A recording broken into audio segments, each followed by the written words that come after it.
morning, Aria. How are Morning. you? I'm good, thanks. How are you? I'm good, and good morning to everybody who's, watching. As you can tell with our background, today's a Remembrance Day service, so that will be starting at 8:15. So I will say, if you can, try to make it to class by 8:15 by the time we start. So Aria, it's Wednesday. That means we have a Would You Rather. Let me just pull it up. Morning, Crusaders. Today is Would You Rather Wednesday. My name is Lola Amasheni, and I'm a grade 11 general member on Student Council. Today's Would You Rather question is more of a Remembrance Day theme, and it's on how you would like to be remembered. Would you rather be remembered for a heroic act that you didn't commit, or for one of the lowest moments in your life? Don't forget to check out our Instagram at Assumption Crusader, and have a wonderful Wednesday. That's a deep Would You Rather. Yeah, I think that's a hard one. That is a hard one. So would you rather be remembered for a heroic act you didn't commit or your lowest point?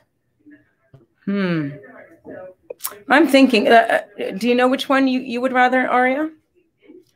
To be honest, no, because like both are kind of like, I guess probably for something I didn't commit, to be honest. Like, if we're being honest, like, yeah.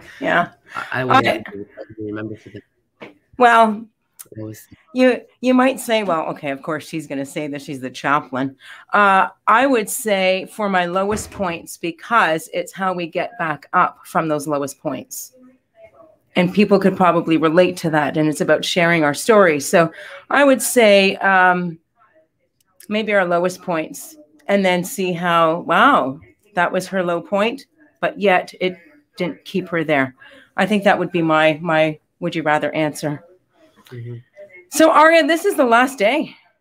We have come to the end of your co-op, and this is like a bittersweet, like this is goodbye, Aria. I mean, I know we're going to see each other in the hallways, and we'll still say hi and that sort of thing, but it's not going to be the same as starting every day with you. So what are some things you're going to miss? It's been fun. It's been a fun atmosphere. I've had fun. And yeah, like being informed on the news every day because I have to read it, It makes a difference when you're in the know, when you know what's going on, right? Yeah. And so what do you have? So you got a day off tomorrow. You're going to relax and rest like every student here.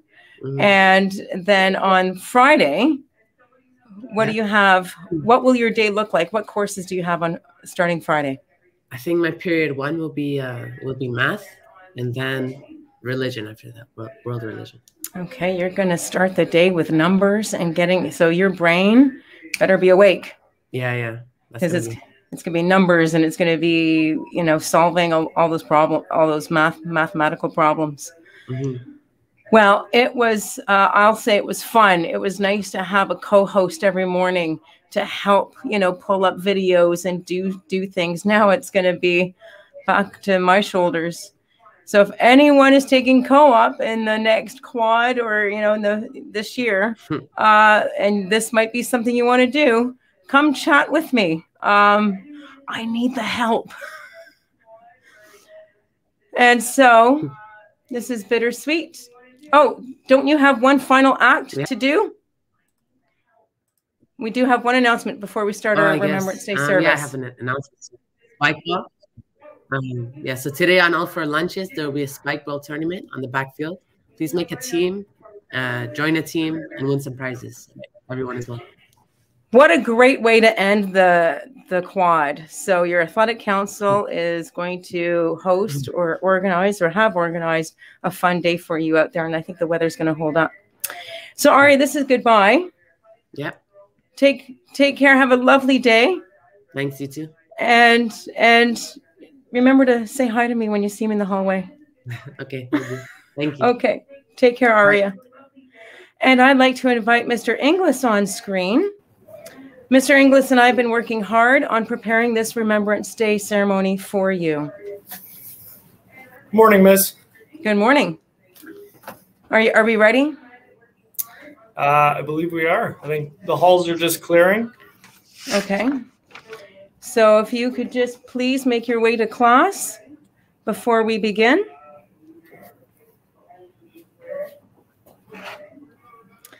All right, why don't we start, Mr. Inglis? Okay. I can hear the background. I can hear the voices in the hallway. Yeah, there's a slight delay, but that's okay. Okay. All right, let's just give it a few more seconds then. So this service is more reverential, somber, we remember.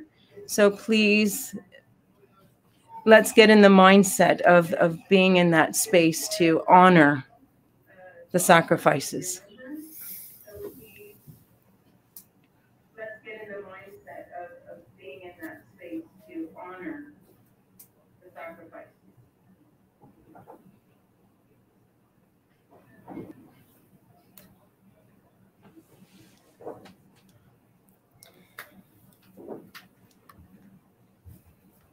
I think it's safe to start now, Mr. Inglis. Okay. So thank you, everyone, and good morning. As you know, tomorrow, November 11th, marks Remembrance Day. However, tomorrow is also our turnaround day here at school. We therefore gather virtually this morning as an Assumption School community in observance of Remembrance Day and to honor those who have served our country and made the ultimate sacrifice so that we may enjoy the rights and freedoms afforded to us today. As part of our service this morning, we will hear from members of our Assumption School community. The ceremony will also feature photographs from those in our school with family members who served and who continue to serve. This year marks the 100-year anniversary since the poppy was chosen as the flower of remembrance. Remembrance Day is not a time for celebration. It is a call to be reverent. We gather as an Assumption School community for the purpose of solemn reflection. We will remember them. Across Canada and in many other countries, people gather on November 11th to honor the courage and devotion of brave men and women who made the ultimate sacrifice for their country. The hostilities of the First World War ceased on November 11th, 1918 at 11 a.m., the 11th hour of the 11th day of the 11th month. The following year marked the first observance of a day to remember and honor those who died, as well as to give thanks for the sacrifices of those who came back for serving their country. Since then, Canadians have fought in other conflicts, and many have given their lives so that we might enjoy our freedom today. They too should be remembered.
Please wear a poppy, the lady said, and held one forth, but I shook my head. Then I stopped and watched as she offered them there, and her face was old and lined with care. But beneath the scars the years had made, there remained a smile that refused to fade. A boy came whistling down the street, bouncing along on his carefree fruit. His smile was full of joy and fun. Lady, he said, may I have one? When she pinned it on, he turned to say, why do we wear a poppy today? The lady smiled in her wistful way and answered, this is Remembrance Day, and the poppy is there for a symbol for the gallant men who died in the war. And because they did, you and I are free. That's why we wear a poppy, you see. I had a boy about your size, with golden hair and big blue eyes. He loved to play and jump and shout. Free as a bird, he would race about. As the years went by, he learned and grew, and became a man like you will too. He was fine and strong with a big boyish smile, but he seemed with us such a little while. When the war broke out and he went away, I still remembered his face that day. When he smiled at me and said goodbye, I'll be back soon, Mom, please don't cry. But the war went on and he had to stay. All I could do was wait and pray. His letters told me of an awful fight. I can see it still in my dreams at night, with the tanks and guns and cruel barbed wire, and the mines and bullets and bombs and fire. Till at last the war was won, and that's why we wear a poppy, my son. The small boy turned as if to go, and said, thanks, lady, I'm glad to know. That sure did sound like an awful fight, but your son, did he come back all right? A tear rolled down each faded cheek. She shook her head, but didn't speak. I slunk away in a sort of shame, and if you were me, you have done the same. For our thanks been given, if oft delayed, though our freedom was bought and thousands paid. And so when we see a poppy worn, let us reflect on a burdened bone.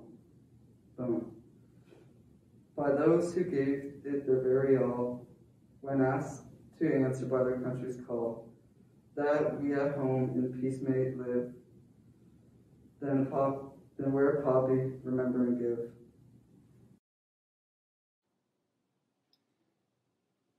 Good morning. My name is Chief Petty Officer Thomas Skurban, and I'm a port inspection diver with the Canadian Armed Forces. I'm honored to join you today to remember the sailors, soldiers, and aviators, as well as those Special Forces members who came before me. Those who served and sacrificed in the name of freedom, peace, and equality, who bravely stood their ground to fight for human rights, for their own and for others, who overcame unbeatable odds to secure victories for Canada and our allies. Canada's military history is full of inspiring stories of courage.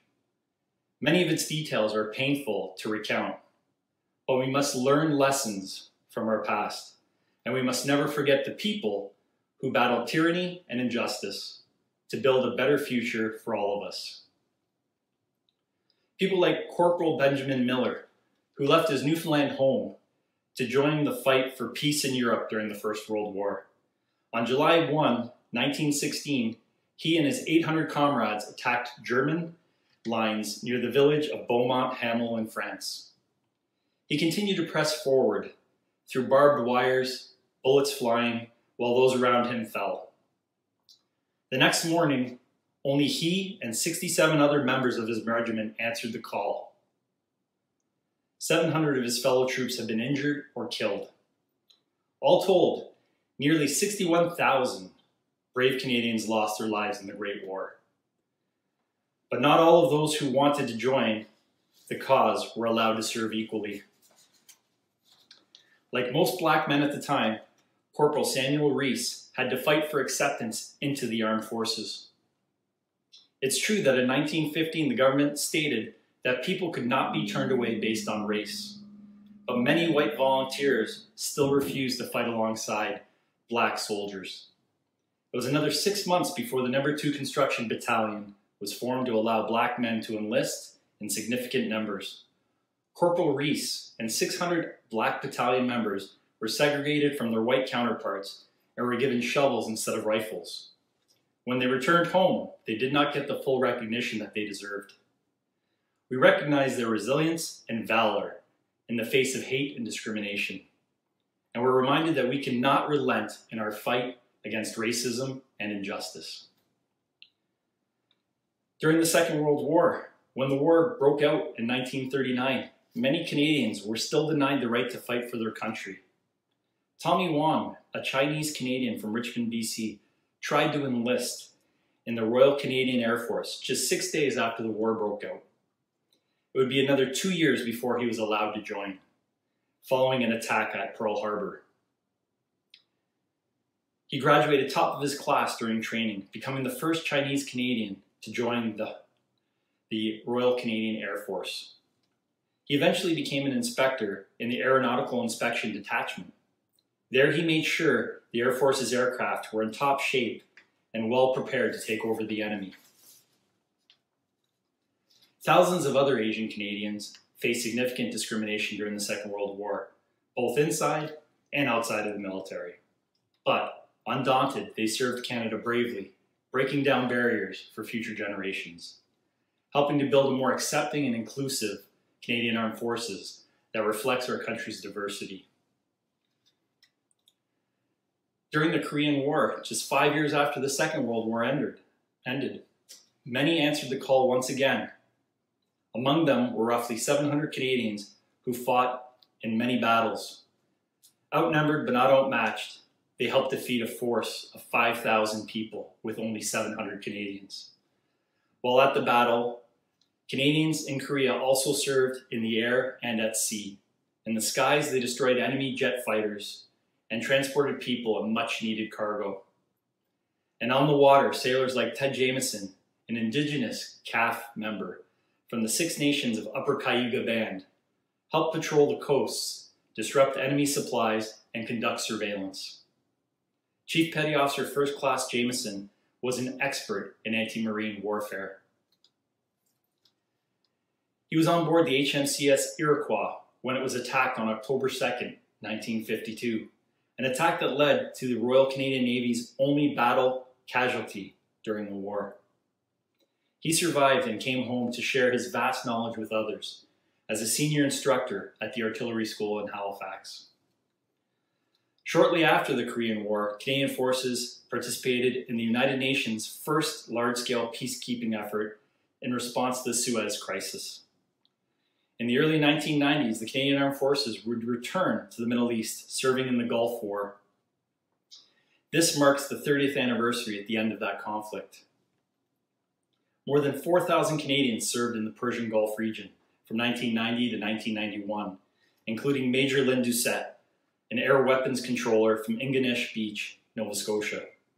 She deployed to the Persian Gulf in 1991 and was posted to an American base in Turkey.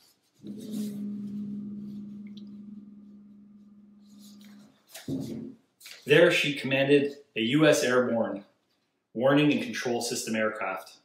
She kept a careful eye on the enemy and reported what she saw under the radar to the generals on the ground. She recommended what actions they should take. But she faced significant barriers as a woman in uniform. Local cultural restrictions in Turkish Air Base banned women from entering the operations centers. She was denied her seat at the table due to her gender. But she was undeterred and continued to perform her duty with excellence and bravery. Her work and that of her comrades in arms was key to maintaining control over the sky during the Persian Gulf War. In Afghanistan, we answered the call time and time again. Following the attacks on September 11, 2001, we began our combat operations in Afghanistan. Over 40,000 Canadian Armed Forces members fought bravely to help the people of that country in their time of need. 158 Canadian military members made the ultimate sacrifice, including Captain Nicola Goddard. She was a strong leader and a respected officer who believed in building a better world for others. And she remains an inspiration to those who serve today. Although the CAF's role in Afghanistan ended in 2014, we've not forgotten the people with whom we've lived and worked while we were there. Earlier this year, we evacuated hundreds of Afghan nationals whose lives were in danger because they had assisted us during Canada's mission. It can be painful for those of us who served in Afghanistan to see the Taliban forces once again taking control of that country. We are grateful for their bravery, their hard work, and the incredible sacrifices they made. The Canadian Armed Forces today.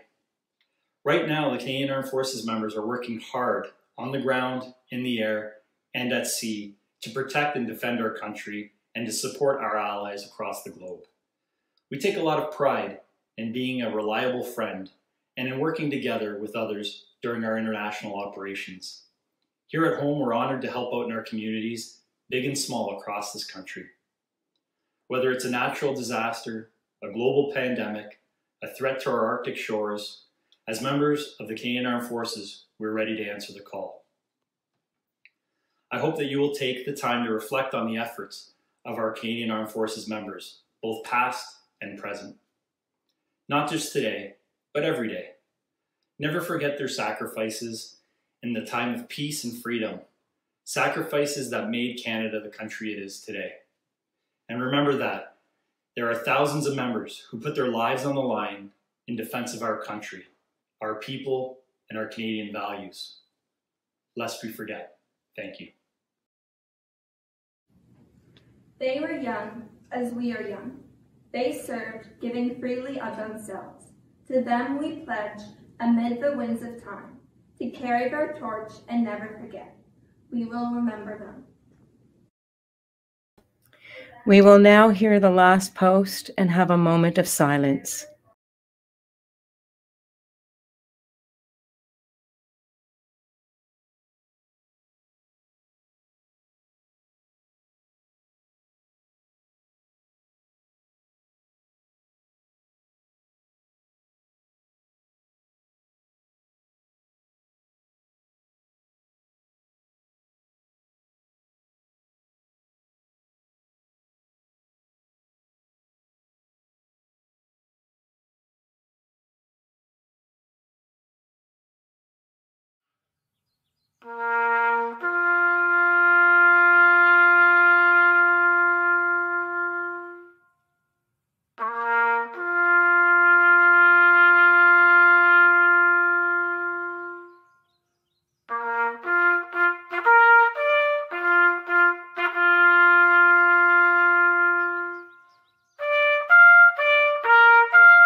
They shall grow not old, as we that are left grow old. Age shall not weary them, nor the years condemn. At the going down of the sun and in the morning, we will remember them.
And we pray.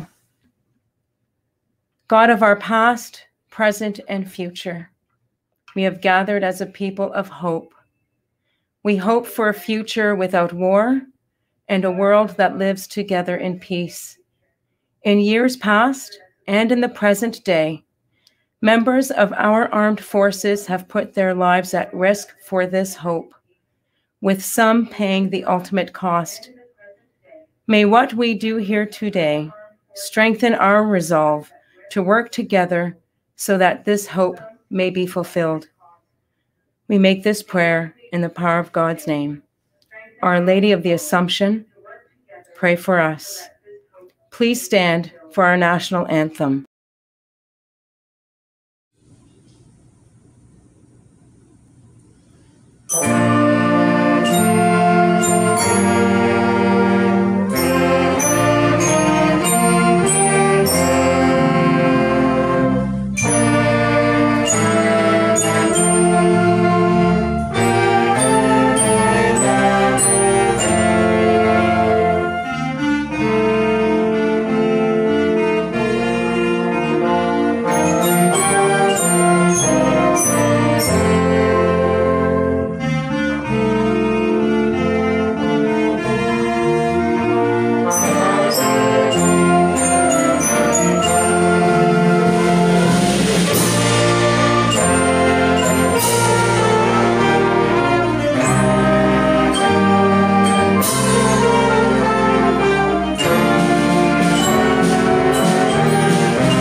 And as we conclude, we just have a few final words to say and some thanks.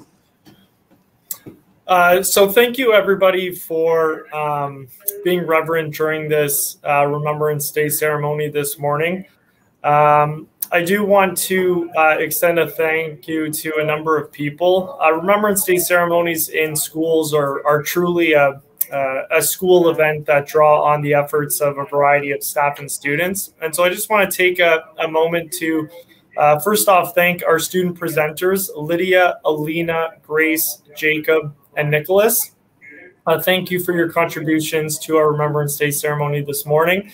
I'd like to give a special thank you to Ms. Boychuk and Hunter, who will be in charge of collecting all of the donations from the Poppy campaign, and they'll be visiting Period 1 classes at the end of class today.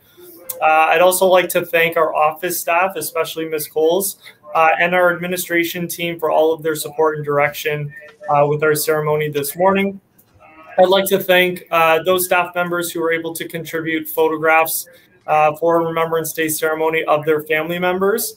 And most importantly, Ms. R, I would like to thank you for the leadership you have shown and being the sort of expert with the technology piece and putting this final product together, and certainly overseeing a beautiful Remembrance Day ceremony this morning. So thank you so much.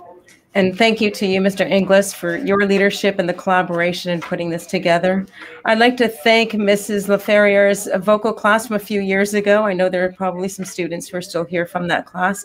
They sang in Flanders Fields. I'd like to thank Mrs. LaFerrier for playing the piano for Let There Be Peace on Earth, and for our singers, Haley, Emma, Kate, Grace, Annika, and Sarah. I'd like to thank Mr. Skirbin for the video and the words he shared with us. I'd like to thank Mr. Sosdargo and the band for playing and recording our national anthem. I'd like to thank those involved in the wreath laying, especially Paul and Lydia. And just a final note to all of you, since you will be home tomorrow, tune in to the Remembrance Day services. Pause. I know the city of Burlington is live streaming their ceremony at 11 o'clock tomorrow morning, and that can be accessed through burlingtonlegion.com.